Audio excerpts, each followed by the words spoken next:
At sa oras na ito, mga kapatid, tayo po ay mag-aaral ng part 2. And ito na rin po ang last. Last week, mga kapatid, akin pong ipapaalaala na natin pong pinag-aralan ay patungkol po sa paksa na wala nang anumang hatol sa mga nakay Kristo. At doon po natin natutunan na kapag tayo po ay nakipag-isa kay Kristo, ay meron tayong assurance na wala na po tayo doon sa kahatulan. Hindi na po tayo mapaparusahan. Sabi nga mga kapatid sa Revise, yung Romans chapter 8 verse 1, sinasabi dyan, kaya nga wala nang kahatulang parusa sa mga taong nakipag-isa na kay Kristo Jesus. So ito po mga kapatid ay isang mabigat mga kapatid na mensahe, assurance mga kapatid, na kung tayo po ay magpapatuloy sa pakikipag-isa sa ating Panginoong Jesucristo, ay wala na po talaga ang kahatulan na parusa na tayo pong haharapin sa ating Panginoon pagdating ng panahon. At alam po natin yan, alam po natin na meron pong araw na kung saan maghuhukom po ang ating Panginoon sa tao. Mabuti ka man o masama, naglingkod ka man o hindi, mga kapatid, no? Basta ang assurance, mga kapatid, basta naglingkod ka ng maayos, tapat, at nagtitiis ka, nagpapatuloy ka, ikaw po ay may assurance na wala na pong kahatulan. Mawawala na po tayo mga kapatid doon sa kahatulan pagdating po ng panahon. At sa araw pong ito, sa ikalawang parte na ating pong pag-aaralan, ito po ay pinamagatang ang tunay na nakipag-isa kay Kristo. Okay? Ang tunay na nakipag-isa kay Kristo. Mga kapatid, ito po ay simpleng mensahe at maaaring ito po ay magiging reminder sa atin na patungkol po sa salitang tunay na nakipag-isa kay Kristo. Tatandaan niyo po mga kapatid, hindi po lahat ng nasa loob ng simbahan ay nakipag-isa kay Kristo. Nawa ito po ay maging maliwanag po sa atin. Sapagkat tatandaan po natin, ito po ating tatalakayin patungkol sa tunay na nakipag-isa kay Kristo. Dito rin po natin matatalakay kung paano po natin ma-maintain o mapapanatili yung pakikipag-isa kay Kristo. Amen po? So ngayon po, sino ba ang mga tunay na nakipag-isa kay Kristo? Okay? Ang sabi po rito mga kapatid, ang mga tunay na nakipag-isa kay Kristo ay ang mga taong una, naniniwala kay Jesus bilang Panginoon at tagapagligtas. Ang sabi po sa John chapter 1 verse 12, datapwat ang lahat ng sa kanya ay nagsitanggap, ay pinagkalooban niya sila ng karapatang maging mga anak ng Diyos, sa makatuwid bagay ang mga nagsisisampalataya sa kanyang pangalan. Okay, kung sino man daw po ang nagsitanggap sa ating Panginoon, ang sabi ng Biblia, binigyan sila ng karapatang maging mga anak ng Diyos. So dito natin malalaman, matututunan mga kapatid, hindi po lahat ng taong nabubuhay ay anak ng Diyos. Maaaring meron pong mga tao na magdi-disagree sa aking sinasabi. Ngunit pagdating po sa aral ng Biblia, sinasabi ng Biblia mga kapatid, na ang lahat po ng nagsitanggap sa Panginoon ay binigyan ng karapatan na maging anak ng Diyos. So ang pagiging anak ng Diyos mga kapatid ay ibinibigay na karapatan ng Diyos. Maliwanag po ba mga kapatid? So yung nagbibigay po ng karapatan na ikaw ay maging anak ng Diyos ay ang ating Panginoon. So pwede po nating i-claim. Ang tao po pwede mag-claim, pwede po siyang mag-haring ganap sa kanyang sarili na anak ako ng Diyos. Kahit na ang masama, pwede magsabi mga kapatid na anak siya ng Diyos. Kahit na mga kapatid ang mga nasa bisyo, pwede magsabing anak sila ng Diyos. Tatandaan niyo po, lahat may kalayaan magsabing anak ka ng Diyos. Pero dapat mong maintindihan mga kapatid, tinatanggap ka ba ng Diyos bilang anak niya? Sapagkat sinasabi ng Biblia, ang sino mang tumanggap sa Diyos ay binigyan ng karapatan. So ito po mga kapatid ay binibigay ng Diyos yung karapatan na maging anak ng Diyos. At kapag ikaw ay at ang isang tao, mga kapatid, na sumasampalataya sa Panginoon, mga kapatid, siya po, mga kapatid, ay tiyak na anak ng Diyos. Ang sabi naman po sa Romans chapter 10 verse 9 hanggang 10. Sapagkat kung ipapahayag mo ng iyong bibig si Jesus na Panginoon, at sasampalataya ka sa iyong puso na binuhay siyang maguli ng Diyos sa mga patay, ay maliligtas ka. Sapagkat ang tao ay nanampalataya ng puso sa ikatutuwid at ginagawa sa pamamagitan ng bibig ang pagpapahayag sa ikaliligtas. Yan. So kung ikaw po ay maniniwala sa ating Panginoong Hesus, na siya rin po ay namatay, inilibing at muling nabuhay, at ang sabi diyan mga kapatid, kung ikaw ay naniniwala sa ganung bagay, ang sabi diyan, ikaw ay maliligtas. So malinaw po mga kapatid na ang tunay na nakipag-isa kay Kristo, ang una po, sila po ay sumampalataya. Sila po ay naniniwala at inaari po silang ganap ng Diyos na sila po ay kanyang anak. Pangalawa po mga kapatid, nagsisi sa kanilang mga kasalanan. Luke chapter 13 verse 3. Sinasabi ko sa inyo, hindi. Datapwat malibang kayo'y magsisi, ay mga mamatay kayong lahat sa gayon ding paraan. Okay. So makita ninyo dyan mga kapatid, malibang kayo'y magsisi, ay mamamatay kayo sa gayon ding paraan. Ang sabi rin po mga kapatid, dito po sa Gawa, Kapitulo 3, versikulo 19, Kaya nga magsisi kayo at magbalik loob, upang mangapawi ang inyong mga kasalanan, upang kung magkagayon ay magsidating ang mga panahon ng kaginhawaang mula sa harapan ng Panginoon. yan. Magsisi kayo mga kapatid, ang sabi ng Biblia. Magsisi kayo at mga papawi mga kapatid ang ating mga kasalanan. So malinaw po mga kapatid na kapag ang tao po ay nakipag-isa kay Kristo, siya po ay mayroon pong pagsisisi.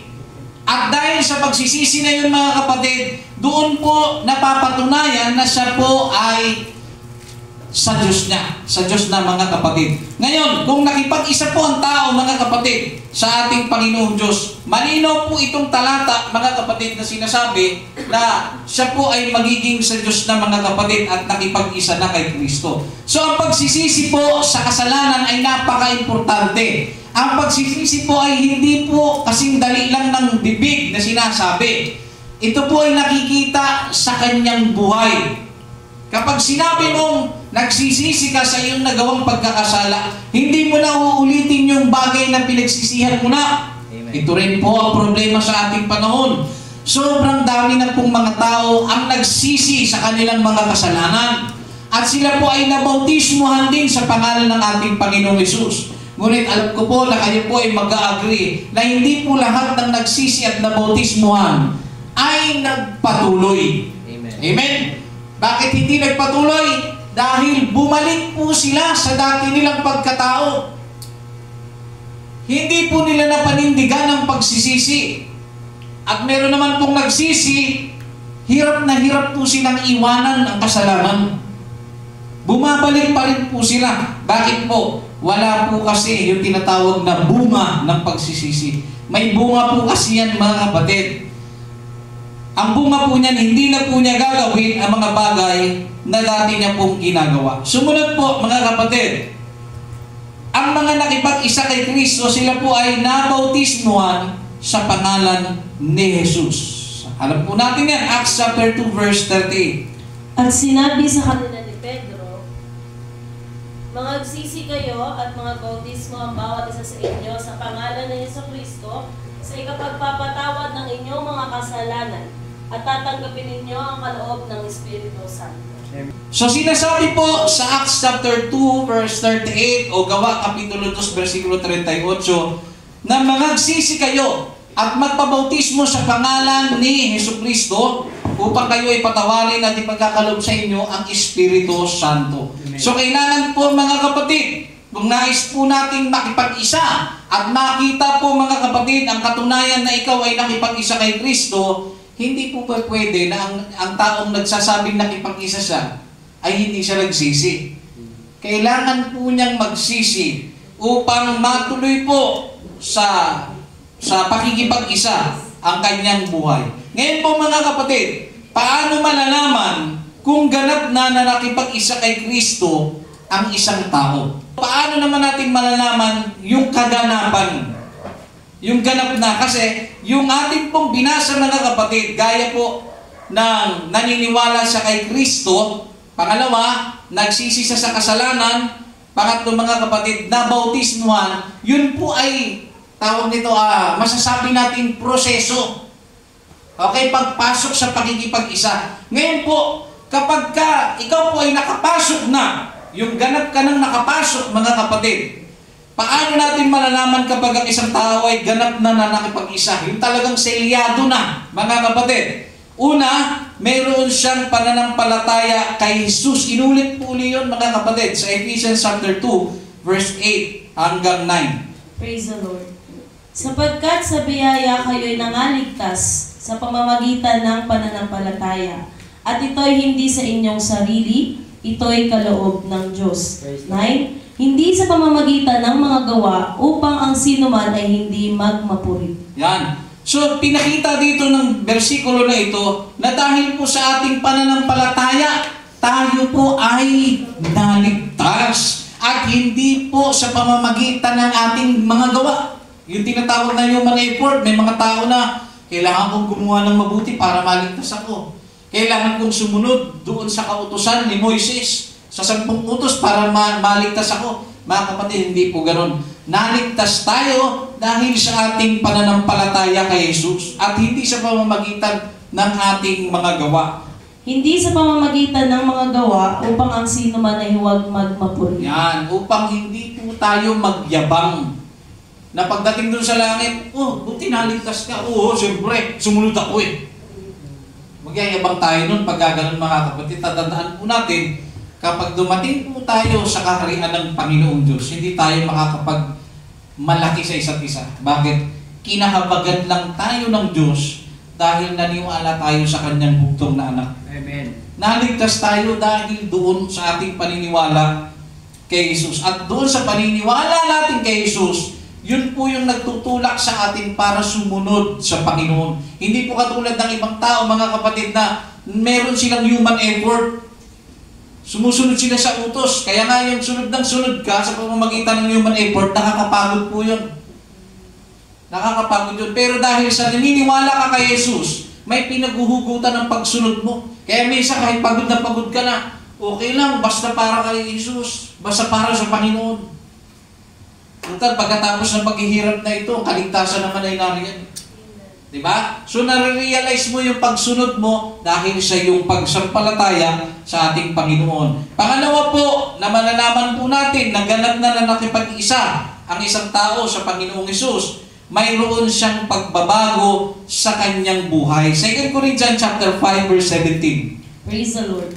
Kaya't kung ang sino man ay na kay Kristo, siya'y bagong nilalang. Ang mga dating bagay ay nagsilipas na, narito sila'y pawang mga naging bago. Napakalino, mga kapatid.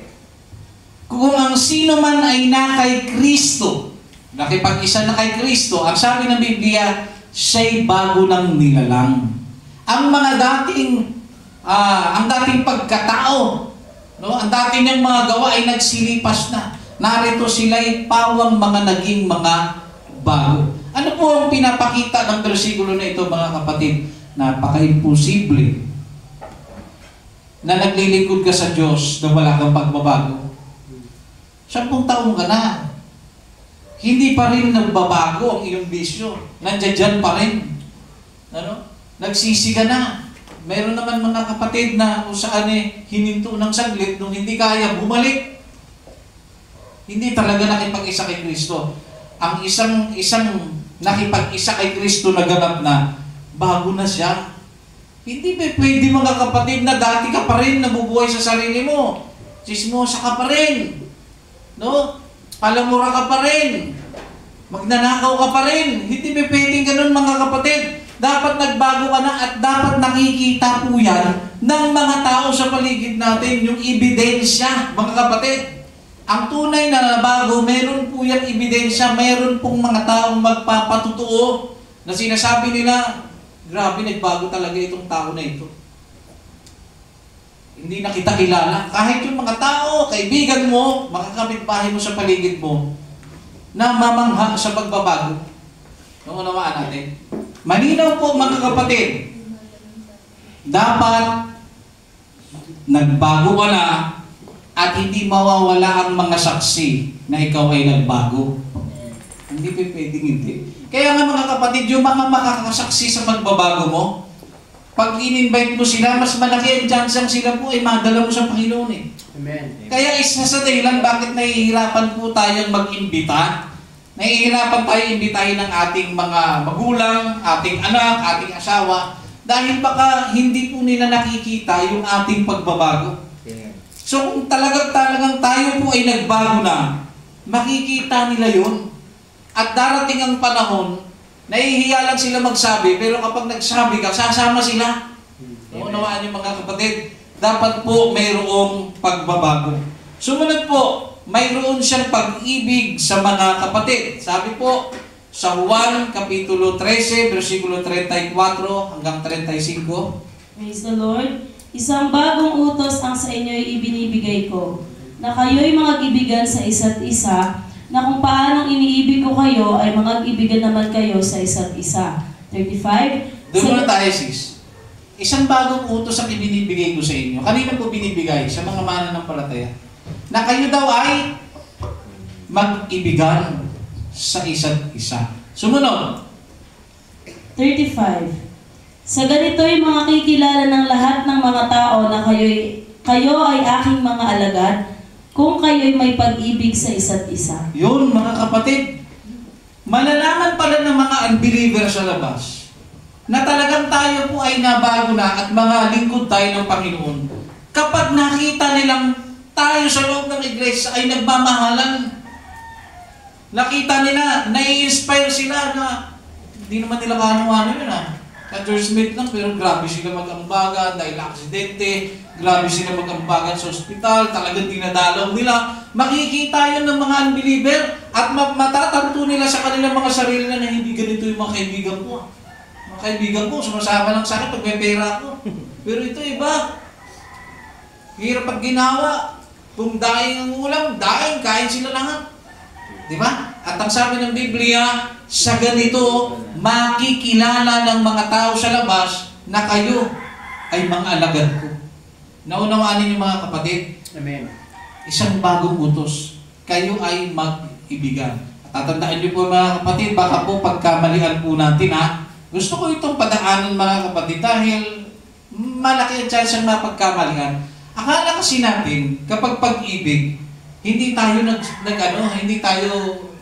umaabot mga kapatid sa awayan.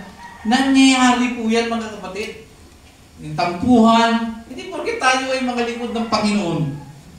Nasa perpektong estado po tayo na hindi tayo magtatalo, hindi tayo, alam niyo yun, laging may pagkakaisa. Hindi, may mga panahon niya, sabi nga ng Biblia, di ba? Lahat ng bagay sa silong ng langit, mayroong mga panahon. No? Panahon ng kapayapaan, panahon ng gera, ang dami mga kapatid, panahon ng pagsilang, panahon ng kamatayan, panahon yan. Pero ang bilin ng Panginoong Yesus, magmahalan tayo. Amen. May mga panahon mga kapatid na maaari ko kayong ma-offend o ma-offend ninyo. Pero hindi dahil sa offensement, ay gagamitin natin siya para huwag tayo magmahalan. Huwag natin kalilimutan, ma-offend ko man kayo, ma-offend ninyo ako, magka-offendan man tayo mga kapatid. Manatili tayo sa aral ni Kristo. Magmahalan po tayo sa isa't isa. At ang pagmamahalan dapat nananatili. Hindi po tayo mga kapatid dapat nag-iiwanan. Amen. Tatandaan niyo po yan mga kapatid, ang pag-ibig nananatili po yan. Katulad ng ating Panginoong Hesus mga kapatid, sa kabila ng marami po sa kanyang nanghahunting, yung isa po ay pinagkanulo, trinay doon, pinagtaksilan, pero nanatili po siya na umibig sa lahat. Pero ang pag-ibig ng Panginoong Hesus, mga kapatid, o pag-ibig ng Panginoon, huwag din natin pagkamalian. Talaga kung mahal talaga tayo ng Panginoon, at siya mismo ang nag-utos na magmahalan daw tayo, bakit kailangan may mapunta sa impyerno? Meron po mga tao, mga kapatid, na pag hindi ninyo nasagot ng maayos, baka kayo ma-convert. Bakit? May punto, di ba? Kung talagang ang Diyos ay pag-ibig, at mahal niya ang tao, bakit daw may mapupunta pa sa impyerno? Gayon kung tutuusin, pwede naman gawin ng Diyos na huwag na lang mapunta ang tao sa impyerno. Tama po o mali? Tama. O, ay bakit may kailangan pa? Alam niyo, bigyan ko kayo ng isang sitwasyon. Si Brother Emma halimbawa. Inutusan ko siya na pakasalan niya ang isang babae na hindi niya mahal.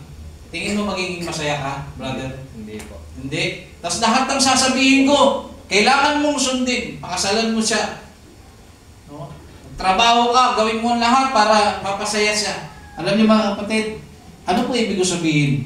Hindi po tayo binuhay ng Diyos para tayo po ay kontrolin ng Panginoon. Amen. Napakasarap po ng pag-ibig na minahal ka ng tao sa natural na paraan. Hindi pinilit. Minahal ka talaga sa kung ano ka. Ay ano pa kaya ang Diyos mga kapatid? Hindi po magiging masaya ang Diyos na ang tao po ay, alam niyo yung disusi, nasusunod sa lahat ng gusto niya. Masarap po damhin ang pag-ibig kapag ang pag-ibig ibinibigay sa iyo nang hindi mo pinipilit. Amen. Sumusunod sa iyo nang hindi pinipilit. No? Ginagawa ang lahat para sa iyo nang hindi mo pinipilit. Gayon ang Diyos. Pero kakaiba naman ang Diyos. Kahit na hindi natin siya pinili, pinipili tayo ng Diyos. Amen. Kaya tao, pag hindi ka pinili ng tao, ay hindi mo rin pipiliin yan. Bakit sino ka ba? Over by dead body. Mga ganun-ganun pang mga pananalita, mga kapatid. Tatandaan po natin na pagdating po sa pag-ibig, huwag natin itong pagkakamalian. Kung mapunta man ang tao sa impyerno, hindi naman yun kalooban ng Diyos eh. Ang tao kasi ang pumili ng kanyang landas. Amen. Di ba sinabi ng Biblia, binigyan ko kayo, no? Binigyan tayo mga kapatid, no? Gusto ko lang i-linaw. Meron tayong free will kung tawagin. Di ba sabi ng Panginoon, nilagay ko sa harapan mo ang sumpa at ang pagpapala. Di ba? Sabi niya, piliin mo ang dapat mong piliin na kung saan ay tama para mapabuti ka. So ang pagpili, ikaw. Kaya nga may isip tayo mga kapatid eh. No? Binigyan din tayo ng hint ng Diyos na ang daanan papunta sa buhay ay makitid. At yung maluwag, yun yung papunta sa kapahamakan. Kaya pagdating sa pagpaparusa ng Panginoon at may mapunta man sa impyerno, hindi natin pwede isisi at questionin sa Diyos dahil ikaw mismo pumili ng nilakaran mo. Nakuha natin mga kapatid. Ang Diyos nanatili ang kanyang pag-ibig. Ngunit ang tao ang lumayo sa pag-ibig ng Diyos. Kaya napapahamak po ang tao dahil lumalayo po siya sa pag-ibig ng Diyos. Kaya nga sabi mga kapatid, sino ba ang tunay na nagmamahal? Yung nanatili o yung nangiwan? Sino po ba ang tunay na nagmamahal? Yung nananatili o yung nangiiwan? Ang Diyos nananatili. Nakuha natin mga kapatid. I-translate natin sa tao ha. Halimbawa si Brother Emat, nag-away kami. Nag-away kami halimbawa. Tapos alam namin dalawa, lingkod kami ng Diyos. Pero pinili ko na wag na lang magsimba. Oh. Pero alam namin sa isa't isa ang utos ni Kristo na magmahalan kaming dalawa. Tama? Magmahalan bilang magkakapatid. Dinamay ko pati church, umalis ako. Oh. Di ba minsan, ang lakas mong guilt trip? Kasalanan. Parehas pa kayo nakakaramdam nun. Kasalanan ko talaga, kaya aalis na lang ako. Yun namang isa, kasalanan ko siguro talaga, kaya umalis niya. Di ba? Na ano ninyo mga kapatid, nakakaramdam kayo ng guilt. Pero ang point dito mga kapatid, pag sinabi kasi magmahalan kayo, manatili sa pagmamahalan. Amen. Huwag tayong mag-alisan. Okay? Dahil pag nag-alisan tayo, mga kapatid, umalis tayo sa pag-ibig. No? Na dumating tayo tuloy sa punto na nagsipag-alisan na tayo sa pag-ibig na siyang huwag pong mangyayari sa atin. Ngayon po, sumunod. Mayroon siyang pagnanais na sundin ang mga utos ng Diyos. John chapter 14 verse 15. Praise the Lord. Kung ako'y inyong iniibig, ay tutuparin ninyo ang aking mga utos. Diba? Napakaganda. Yung nagsabi na magmahalan daw ika tayo, ay siyang nagsabi na kung mahal ninyo ako, susundin ninyo ang aking mga utos. Kaya nga, ang isang taong nakipag-isang ganap kay Kristo, yung talagang nakipag-isa, di ba mahal niya ang Diyos? Susunod dapat sa sinabi ng Panginoon. Nakuha natin? So, napakadaling unawain ng kasulatan na kung talagang tayo po ay nakipag-isa kay Kristo, nandoon po yung pagnanais nating sumunod. Itong ang hirap mga kapatid sa atin pong panahon, hindi lang po sa church natin, ang hirap pong sumunod sa Panginoon kapag pera na ang usapan. Napansin ko po yan mga kapatid. At talagang nag-e-exist po yan. Napakarami. No? Lalo na po yung sa mga nanay at tatay, siyempre sila nakakaramdam ng kabigatan kasi yung mga bata, maglingkod daw tayo. Napakadilig sabihin, di ba? Maglingkod daw tayo mama, lalo na yung 4 years old. Huwag natin intindihan ng mga pagsundot. Palibasa, di sila nagtatrabaho. Di ba? Yung mga bata pa, hindi pa nila alam yung bigat Pero nakakaramdam ng bigat ay yung nanay at tatay. Pero ito po mga kapatid, ang napakalaking challenge. Kung ang isang tao, ang nanay at tatay natin, no, ay nakipag-isa kay Kristo, ang sabi diyan, meron siyang pagnanais na sumunod sa Panginoon. Amen. Hindi po pinag-uusapan dito kung may pera ka o wala. Right. Ang pinag-uusapan dito yung salita na meron daw siyang pagnanais. Meron siyang matinding pagnanais. Okay? Kung talagang nakipag-isa na kay Kristo ang tao, nandoon mas malalim mga kapatid ang gugot niya. Kahit minsan mga kapatid, talagang kapos talaga. Kailangan ko magbayad ng utang. Napatapat ng linggo. Sino pipiliin mo? Kung talaga nakipag-isa po tayo kay Kristo, hindi na po dapat tayo mag-isip. Amen. Dahil nakipag-isa na ako kay Kristo, itong utang mo na ito, alam kong mabigat. Itong mga gastusin namin, alam kong mabigat. Amen. Pero ang puso ko, hindi ko kaya na hindi sumunod kay Kristo. Right. So, kapag ang isang tao po ay nakipag-isa kay Kristo, mga kapatid, laging nandoon ang isip niya. Praise the Lord.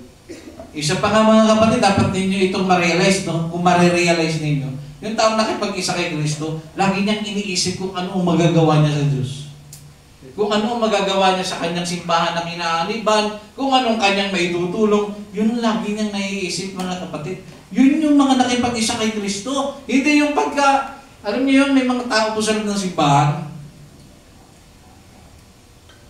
Ito totoo huwag kayong magagalit. Pagka sinabing ambagan, halos lahat nagtatago. Gusto na mag-rapture agad Grabe. May mga tao na ayaw na ambagan, may mga tao na bakit ganun? Bakit ganun? Ang simbahan, lagi na ng ano. Ano ba, hindi ba kaya ng Diyos magbigay ng kailangan ng simbahan? Kaya ng Diyos. Amen. Ang problema, hindi naman kamay ng Diyos ang bababa Ibababa niya ang kamay, itong kailangan, lalo na po ang church natin, kailangan po natin ng TV para po maipakita natin yung bersikulo. Aba, pag ibinaba yan kamay pa lang, baka mamatay ka na Wala pang taong nabuhay. No? Wala pang taong, pagtapos mo makita ang Diyos, mabubuhay ka, hindi. Mamamatay ka po pag nakita mo ang Diyos. Sa kalagayang ito, nasa laman tayo. Kaya nga, pagdating po ng pag-agaw o yung rapture, nandoon na tayo sa kaharian ng Diyos, makikita na natin siya doon kasi spiritual na tayo Amen. Naalala ninyo yung si Moises, na sinabihan pa siya ng Diyos na dadaan nga ang Panginoon. Kasi pagka dumaan ang Panginoon at nakita niya, mamamatay siya. Nanigurado ang Diyos Ano po nangyari? Tinakpan niya, dahil dadaan siya. Buhay naman si Moises. Kasi gumawa ang Diyos ng paraan Kasi ikaw makakurious, ano yung itsura ng Diyos? Pagdating mo na, sara ko. Saramit ka na. Bakit?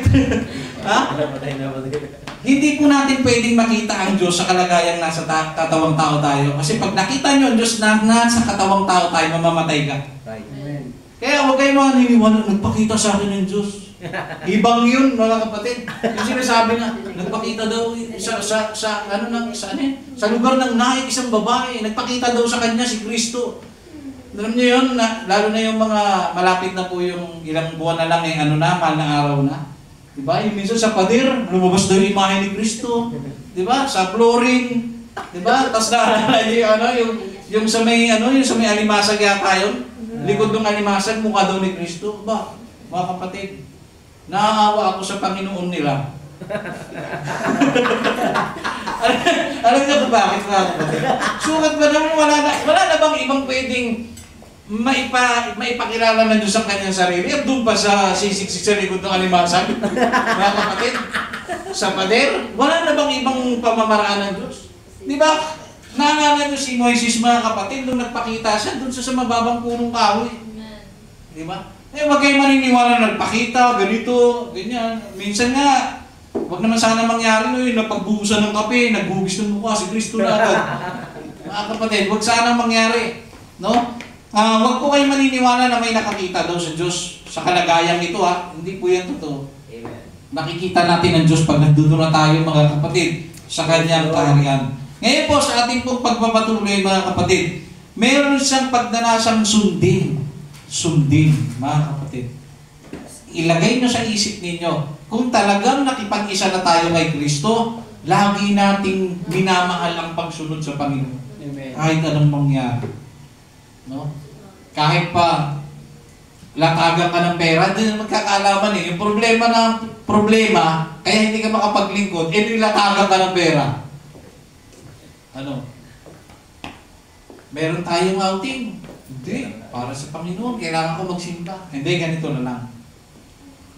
Bibigyan na lang kita ng kailangan mo sa loob ng isang linggo. Sagot ko lahat. Sumama ka lang.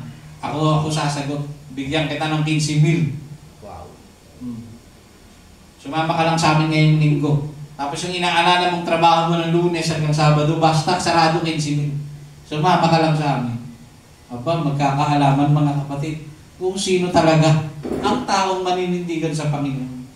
Kaya nga, mga kapatid, pag pinili mo ang pera, katapusan mo na. Bakit? Pinatunayan mo lang sa harapan ng Diyos na hindi ka karapat-dapat sa Kanya. Amen. No? So sa ating pong pagpapatuloy, mga kapatid, sumunod na tanong, ikatlong tanong, ano ba ang salitang pakikipag-isa kay Kristo? Pag sinabing nakipag-isa kay Kristo, mga kapatid, una, siya po ay naging bahagi ng katawan ni Kristo. Amen. Tinalakay po natin ito nakaraan. Kapag ikaw po ay nakipag-isa na kay Kristo, dapat may bahagi ka sa katawan ni Kristo. Sino po ang katawan ni Kristo, mga kapatid? Pag sinabing katawan ni Kristo, tayo po yun, ng mga magkakasama sa iglesia. Dapat may bahagi ka. Meron kang pakikibahagi. Hindi ka, mga kapatid, nawawala. Meron po talaga, mga kapatid, na mga tao na kung saan, alam niyo yun, hindi talaga sila nagsisimba. Pero sabi nga ni Pastor Rod, nagugulat daw ang demonyo eh. Dahil kala niyang backstage ka na. Pagdating na lang sa lumilitaw ka. Di ba? Kahit daw ang demonyo nagugulat. No? Pero hindi kasi rin yun basihan eh. Ang paglilingkod sa Diyos ay hindi lamang pang anniversary lang. Ang paglilingkod po sa Diyos, mga kapatid, talagang panghabang buhay yan. Pinaninindigan po yan, mga kapatid. Sumunod po, mga kapatid, ang mga nakipag-isa kay Kristo, yun nga po, kung tawagin po, sila po ay mga anak ng Diyos. No? Ikatlo po, sila po ay naging tagasunod ni Jesus. Amen. Maliwanag po, tagasunod ka, mga kapatid, hindi ka tagasuway, tagasunod. Maliwanag po, mga kapatid, ang ating pinag-aaralan pag sinabing nakipag-isa ka, tagasunod ka. Hindi ka po tagasuway. Sumunod po, mga kapatid, ika-apat na tanong. Paano natin mapapanatili ang ating pakikipag-isa kay Kristo? Ito po, mga kapatid, darako na po tayo sa maintenance. Okay? Kanina, Paano natin malalaman na ganap na tayong nakipag-isa at kung talagang naramdaman mo ngayon na nakipag-isa ka na kay Kristo, talagang hindi ka na matitibag, talagang kay Kristo na. Ngayon, ito naman ang ating tanong. Paano natin mapapanatili na nakikipag-isa tayo kay Kristo? Kaya kanina nabanggit po ng kapatid na Jerome patungkol po sa kaligtasan. Ang sabi po ng mga ibang relihiyon, ang kaligtasan daw ay hindi nawawala. At talagang may bersikulo po yun sa Biblia, na ang sino mang nasa kamay ng Panginoon ay hindi mahuhulog sa Kanya, walang makakaagaw sa Kanyang kamay. Marami pong patunay, mga kapatid, na ang kaligtasan ay hindi talaga nawawala. At totoo yun, susundan ko yun. Pero tatandaan niyo po, hindi porket hindi nawawala ang kaligtasan, ay magpapakakampante tayo. Amen. Dahil ang sabi ng Biblia, sabi ng Biblia, ang dyablo, paligid-ligid, dumaharap ng masisila. Kung talagang galon, hindi na mag-aaksaya ng panahon ng dyablo. Diba? Ligtas naman na pala yan Hindi na ako mag-aano, papagurin ko lang sarili ko. Susundin ko pa yung nakasulat na ikot-ikot daw ako. Na umaharap ng masisira. Ano yun? Anong nagtutulak sa dyablo dahil nakasulat kasi kaya umikot-ikot na lang ako. Pwede ba yung mga kapatid na ang dyablo sumusunod sa salita ng Diyos? Pinapahayag nga ng salita ng Diyos kung ano yung ginagawa niya Nakuha natin mga kapatid. Hindi yung parang ang dyablo, no? Wag natin akalain na yung dyablo nagbabasa ng Biblia. Ito pala yung gawain ko. So, para makumpleto ko, kailangan ko. Mga kapatid, hindi po ganun yun mga kapatid. Para saan pa? Ang impormasyon na sinabi ng Biblia na ang dyablo daw ay lumiligid-ligid, dumahanap ng masisila. Kaya siya lumiligid-ligid, alam niya kasi na mayroon siyang mananapa. At yung mananapa na yun, na isang kapatid sa pananampalataya, kung minsan hindi niya alam na mananapa siya. Di ba? Pag nakakuha ng pagkakataon ng dyablo, makukuha ka niya ngayon, mga kapatid. Bakit kanya makukuha? Kasi hinayaan mong malaglag ka sa kamay ng Diyos. Sabi nga wala daw makakaagaw Walang malalaglag sa kamay ng Diyos kapag hawak ka ng Panginoon. Di ba? Kung ayaw mo. Di ba? Parang ganito yan Yung meron kang inalagaan. Halimbawa lang may inampun ka. Tapos lumaki sa'yo. Di ba? Tapos dumating yung tunay na nanay. Hindi ba't ikaw na nagpalaki kung ikaw lang sa sarili mo, ayaw mo siyang ibigay Di ba? Ayaw mo siyang ibigay, gusto mong nasa kamay mo siya dahil alam mong ligtas siya. Pero pag nagdesisyon siya na gusto ko pong umalis, sumama sa tunay kong nanay o tatay, wala kang magagawa. Masakit po yun. Ano po ibig ko sabihin mga kapatid? Kahit nasa kamay tayo ng Diyos, kung ayaw naman natin at mas gusto natin sumama dun sa dyablo, wala pong hindi pagpipilitan ng Diyos sa kanyang sarili. Nakuha natin mga kapatid. So sa pamantayan ng Biblia, kung Biblia ang pag-uusapan, hindi nawawala ang kaligtasan. Pero tandaan natin, sinasabi ng Biblia na kung ang kaligtasan o yung ebanghelyo na ating tinanggap, basahin po natin 1 Corinthians, wala yan dyan, pero ano natin? 1 Corinthians chapter 15, mga kapatid. Verse 1. Iyo'y ipinatatalastas ko sa inyo, mga kapatid, ang ebanghelyo na sa inyo'y aking ipinangaral, na inyo namang tinanggap, na siya naman ninyong pinananatilihan. Verse 2, sa pamamagitan naman ito ay ligtas kayo, kung matyagan ninyong iingatan ang salitang ipinangaral ko sa inyo, maliban na kung kayo'y nagsipanampalataya ng walang kabuluhan. Nakita ninyo mga kapatid? Yung ebanghelyo na sa inyo ipinangaral ko, wika ni Apostol Pablo, no? Na siyang aking tinanggap, na siya ninyong pinananatilihan. Na sa pamamagitan nito, sabi ng Biblia, ligtas kayo kung matyagan yung iingatan, mga kapatid, ang salita ng Diyos na ating naririnig. So, sa tiyempo na kung saan hindi nawawala ang kaligtasan, totoo. Pero wag nating kalimutan na sa tiyempong pabayaan mo ang kaligtasan na ibinigay sa iyo ng Panginoon, tapos ka. Kaya dapat maging malinaw ito sa atin. No, baptize na ako ng Jesus name, nakareceive na rin ako. Huwag kang magpakakampante doon. Kaya nga tayo nagpapatuloy. Marami pa po tayong pagdadaanan, mga pagsubok na dapat pong pagdaanan natin at mapatunayan natin ang ating sarili sa harapan ng ating Panginoon. Ngayon, paano natin mapapanatili ang ating pakikipag-isa kay Kristo? Una, magbasa ng Biblia. Sabi dito sa 2 Timothy chapter 3 verse 16 hanggang 17. Praise the Lord.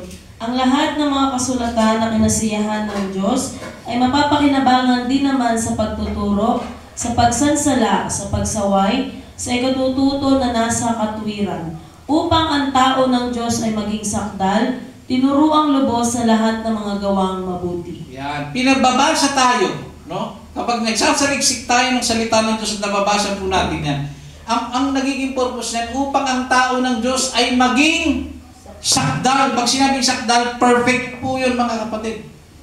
Sakdal ka at tinuruang ganap, lubos sa lahat. So, para mapanatili po natin yan, dapat po tayo po ay nagbabasa ng Biblia. Okay? Basahin po natin yan, mga kapatid. No? Magbigay po tayo ng panahon para nang sa ganun mapanatili po natin ang pakikipag-isa kay Kristo. Number 2, manalangin. Philippians chapter 4 verse 6 hanggang 7. Praise the Lord. Huwag kayong mga balisa sa anumang bagay, kundi sa lahat ng mga bagay sa pamamagitan ng panalangin at daing na may pagpapasalamat, ay ipakilala ninyo ang inyong mga kahilingan sa Diyos. 7. At ang kapayapaan ng Diyos na di masayod ng pag-iisip ay mag-iingat ng inyong mga puso at ng inyong mga pag-iisip kay Kristo Jesus. Yeah. So, ipakilala ninyo ang inyong mga kahilingan. Alam niyo po, mga kapatid, pag nanghihina ka, manalangin ka. Praise the Lord. Anong klaseng panalangin? Palakasin ka. Amen. Kapag nalulungkot ka, manalangin ka. Anong klaseng panalangin? Maging masaya ka. Pag wala kang pera, manalangin ka. Anong tamang panalangin? Magtrabaho ka. Hindi pahinging pera. Nalo. Kailangan mong magtrabaho. Amen? So ngayon, ano man po ang ating dinadanas ngayon? Sige, maging tapat tayo. Ano bang nararamdaman mo ngayon? Kapag ikaw po ay nasa sitwasyon na parang unti-unti na akong nawawala ng gana sa paglilingkod, ayan na nga po, manalangin ka. Amen. Panginoon, ibalik niyo po ako sa dating ako Amen. na mainit sa paglilingkod sa iyo. Ang bibig po natin, pagsalitain natin. Kasi sabi ng Biblia, ano man ang ating kahilingan sa pangalan ng kanyang anak na si Jesus, ipagkakaloob sa atin. Okay? So para makapanatili po tayo, kailangan po nating manalangin. Alam niyo ako, personally, pagka nakakaramdam po ako ng pagod, ako ang hinihingi ko sa Diyos pag ako ay nananalangin. Panginoon, bigyan mo pa ako ng kalakasan, makapagpatuloy. Yun po kasi ang kailangan. Kalakasan na magpatuloy. Hindi yung paghirap na hirap ka na. Ang solusyon, backslide. Kailangan mo munang ilapit sa sarili mo. Bigyan niyo pa po ako ng kalakasan na magpatuloy kasi kung ako lang, hindi ko na po kayang mag-isa. Sakluluhan ninyo ako sa sitwasyon ito na nararamdaman ko.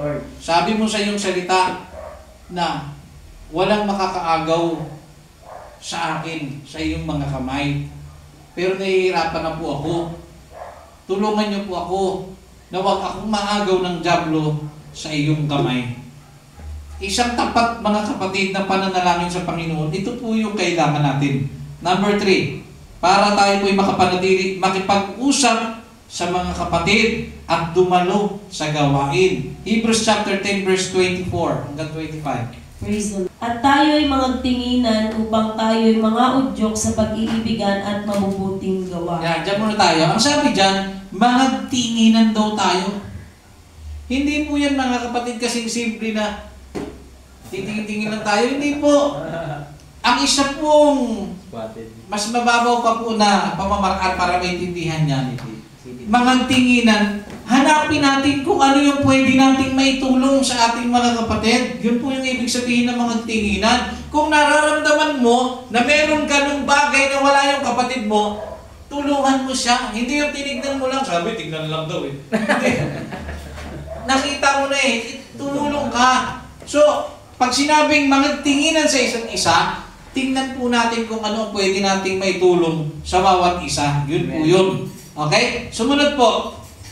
Verse 25. Na huwag nating pabayaan ang ating pagkakatipo na gaya ng ugali ng iba, kundi mga karalan sa isa't isa, at lalo na kung inyong namamalas na nalalapit na ang araw. Yan. So, huwag natin pababayaan ang pagkakatipon gaya nito. So, pag hindi po natin pinababayaan ang pagkakatipon, ibig sabihin, tayo po ay nananatili sa pakikipag-isa. Na-maintain po natin yung pakikipag-isa kay Kristo. At pagdating po sa usapan na kung saan ay makipag-usap sa mga kapatid, yun po yung pagtitinginan, di ba? Mga tinginan.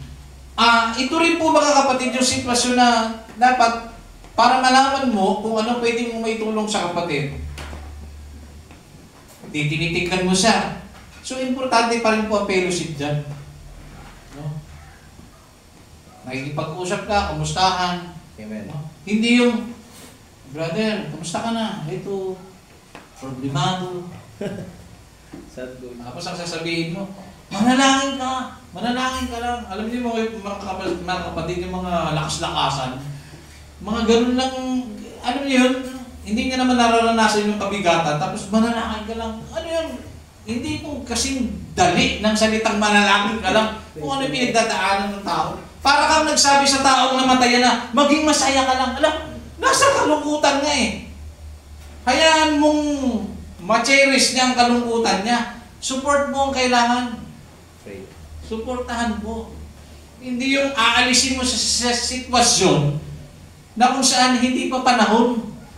Nakuha ninyo mga kapatid. Amen. So kailangan natin tulungan ang bawat isa. Sumunod po mga kapatid, sundin ang mga utos ng Diyos. John chapter 14 verse 15. Kung ako'y inyong iniibig, ay tutuparin ninyo ang aking mga utos. Yeah, so makakapanatili tayo sa pakikipag-isa sa Panginoong Diyos kapag tayo po ay nananatili sa pagsunod sa Panginoong Diyos. Sumunod for the last, magpatuloy sa pagtitiis sa mga pagsubok. Hebrews chapter 12 verse 1 hanggang 2. Praise the Lord. Verse 1. Kaya't yamang nakukubkob tayo ng makapal na bilang ng mga saksi, itabi namang walang liwag ang bawat pasan at ang pagkakasalang pumipigil sa atin. At ating takbuhin may pagtitiis ang takbuhin inilagay sa harapan natin. Verse 2. Namasdan natin si Jesus na gumawa at sumakdal ng ating pananampalataya, na siya dahil sa kagalakang inilagay sa harapan niya ay nagtiis ng krus na niwalang bahala ang kahihiyan at umupo sa kanan ng luklukan ng Diyos. Yan. So naalala niyo yan, napag-aralan natin last week, if I'm not mistaken, yung patungkol po sa takbuhin may pagtitiis, no? Yung inilagay sa atin na takbuhin. So pagdating po sa paglilingkod sa Panginoong Diyos, mga kapatid, napapaligiran daw tayo ng maraming saksi. At yung mga saksi na yon, nabanggit ko nga sa inyo, nandiyan si Moises, si Noah, silang lahat po yung nagpapatunay na ang Diyos po ay tapat sa kanyang pangako, ang Diyos po ay tumutugon sa mga tao tumatawag sa kanya. Yan yung mga saksi na yan, mga kapatid. Nakapaligid daw yan siya sa atin, sila sa atin. Kaya ang gagawin natin, tumakbo daw tayo ng mayroong pagtitiis kasi sila, bago nila nasumpungan yung pagsagot ng Diyos sa kanilang mga panalangin, at pagkilos ng Diyos sa kanilang mga buhay, nagtiis din po sila. Si Noah nagtiis, gumawa po ng arka, ang tagal po, ilang taon yun. Si Sarah po nagtiis, ilang taon din po yun bago nagdalang tao. So pagdating po sa bagay na kung saan gusto natin masumpungan ng Panginoon, kailangan po natin magtiis. Magtiis po tayo. Naunawaan po natin mga kapatid. Amen. At ang sabi sa pagtitiis, takbuhin may pagtitiis. Ang takbuhin inilagay sa harapan natin. Amen. May karera po. So, ang karera, makarating tayo, mga kapatid, sa kaharian ng ating Panginoon. Sabi dyan, looking unto Jesus, the author and the finisher of our faith. Hebrews chapter 12, verse 2. Tumingin lang daw tayo sa ating Panginoon. So, bago tayo magtapos, mga kapatid, ito pong bagay na ating pinag-aralan. Ang tunay na nakipag-isa kay Kristo, sila po, mga kapatid, yung mga pinag-aralan natin. So kapag nakipag-isa tayo kay Kristo, mga kapatid, hindi na dapat tayo babalik sa dati natin pagkatao. So, maliwanag na po sa atin, mga kapatid. Malalaman natin na tayo nakipag-isa pag nagpapatuloy tayo. At para tayo po ay ma-maintain natin ang pagkikipag-isa, kailangan po yung atin na pag-aralan ay manatili sa atin. Reading the Bible, magtinginan tayo sa isa't isa, huwag pabayaan ng pagkakatipon. No? So marami po tayong pinag-aralan para makapanatili. Ngayon, bagay na gusto kong idagdag sa ating pong pinag-aaralan. Naniniwala po ba kayo na ang Diyos ay sumasagot ng panalangin? Amen. Naniniwala po ba kayo na ang Diyos ay makapangyarihan? Amen. Naniniwala po ba kayo na ang Diyos kaya tayong pagpalain? Amen. Okay, ito po. Sayang at wala po ang iba. Lahat ng naniniwalang kaya siyang pagpalain ng Diyos, itaas natin ang ating mga kamay. Praise the Lord. O lahat tayo positibo. Sige, pwede natin, di ba? Ito po ang hamon. Kung naniniwala tayong pagpapalain tayo ng Diyos, handa ka na bang sumunod sa Panginoon? Right. Amen. Kasi hindi tayo pagpapalain at hindi tayo makatatanggap ng pagpapala kung hindi po tayong handa na sumunod sa Panginoon. Amen. Kung talagang gusto natin tayo pagpalain, gaano tayo kahanda, mga kapatid, na magsakripisyo sa Diyos? Tatandaan niyo po, bago umani ang isang magsasaka, kailangan nilang magsakripisyo sa initan. Kailangan nilang magtiis. Kailangan nilang mag-antay. Kailangan nilang magtsaga, mga kapatid, lalo na kung may bagyong paparating. Amen. Kailangan nilang magtsaga. At nagpapatuloy sila sa pagtitiis.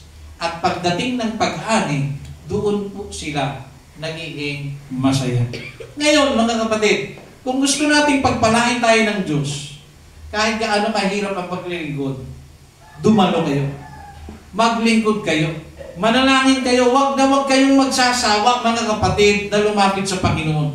Kasi sa ganung bagay, pagdating ng takdang panahon, mag-aani daw tayo kung hindi tayo magsasawa. Amen. So, itong tanong na ito, naiiwan ko po sa inyo. Kung ibig po nating pagpalain, nakahanda ka na bang sumunod? Kasi kung hindi ka nakahandang sumunod ngayon, huwag kang maasa ng pagpapala ay sa iyo. Kailangan handa ka. Handa ka sa pagsubok, handa kang magtiis, handa kang magsakripisyo, handa ka minsan maubusan ng pera, Amen. alang-alang sa paglilingkod at pagdating ng panahon, napatunayan ka sa harapan ng Diyos, pagpapalain ka ng ating Panginoon. Amen. Bakit? Bakit nagawa nating magtiis? Dahil tayo ay tunay na nakipag-isa kay Kristo. Kung paano si Kristo ay naghirap, kung paano si Kristo, mga kapatid, ay nagsakripisyo, kung paano si Kristo, mga kapatid, na walang kasalanan ay pinahirapan, kung paano si Kristo, mga kapatid, na-stress sa pananalangin, mga kapatid. Hindi po tayo makatatakas sa ganitong bagay. Kailangan po natin pagdaanan ang mga bagay na hindi po natin gusto. Dahil si Kristo, pinagdaanan niya ang mga bagay na hindi niya gusto nung siya po ay nasa lupa. Naunawaan natin, mga kapatid. So sa oras na ito, mga kapatid, tayo po ay tumayo. At sa oras pong ito, sa ating paglapit sa Diyos, purihin natin ang Diyos. Praise the Lord. Saliksikin po natin ang ating mga sarili. Nakipag-isa na ba ako sa Panginoon? At kung hindi pa, ito po ang tamang panahon para sa bawat isa sa atin na magsabi sa harapan ng Diyos, Panginoon, nais ko pong makipag-isa sa iyo sa oras na ito. Bigyan niyo po sana ako ng kalakasan. Bigyan niyo po sana ako, Panginoong Diyos, ng lakas ng loob na makapagpatuloy sa paglilingkod sa iyo. Amen. Akin na pong tinatawagan at tagapanguna, purihin po natin ang Diyos. Praise the Lord.